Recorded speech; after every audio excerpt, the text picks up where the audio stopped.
അപ്പൊ ടീം ലാഭേഷ് നമ്മളെ കൂടെ എത്തിയിരിക്കുകയാണ്. അതെ പറട്ടെ.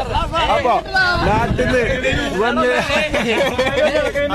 ഡയറക്റ്റ് ഫ്ലൈറ്റിന് 29,500 ഞങ്ങട്ട് ലാഭിക്കാനും വേണ്ടിട്ട് എന്ത് ചെയ്തു, ബാംഗ്ലൂർ 7 മണിക്കൂർ ബാംഗ്ലൂർ ലേവർ. ഇത് മിഞ്ഞാന്ന് ഇറങ്ങി വിട്ടുന്നത്. അതായത് ദുബായിലേക്ക് 2 ദിവസം എടുത്ത് ദുബായിലെത്തിയ ആൾക്കാരാണ് ഇവര്. എന്നിട്ട് ബാംഗ്ലൂർ ലേവർ ആ ഫ്ലൈറ്റിന് എത്ര അറിയോ? 24,500 24,800. വെറുതെ ശരിക്കും 28 ഇവിടെ എത്തിയാണ് ദുബായിലെത്തിയാണ്. അവിടെ എത്തിയിട്ട് 1500 ബർഗറും പ്ലസ് അബുദാബിന്ന് ഇങ്ങോട്ട് ടാക്സിയും. അവസാനം 500 ദിറംസ്. അപ്പൊ കൂട്ടാൻ വന്ന വണ്ടിക്ക് 300 ദിറംസിന്റെ ഒരു ഫൈനും പിന്നെ 500 ദിറംസിന് എന്ത് ചെയ്തു, ഒരു ടാക്സി എടുത്തിട്ടാണ് അവസാനം എന്ത് ചെയ്തത് ദുബായിലെത്തി. മൊത്തം 4,000 റുപ്യ ലാഭം നോക്കിയിട്ട് മൊത്തം 40,000 നഷ്ടത്തിൽ ദുബായിലെത്തിയ ലോകത്തിലെ ആദ്യത്തെ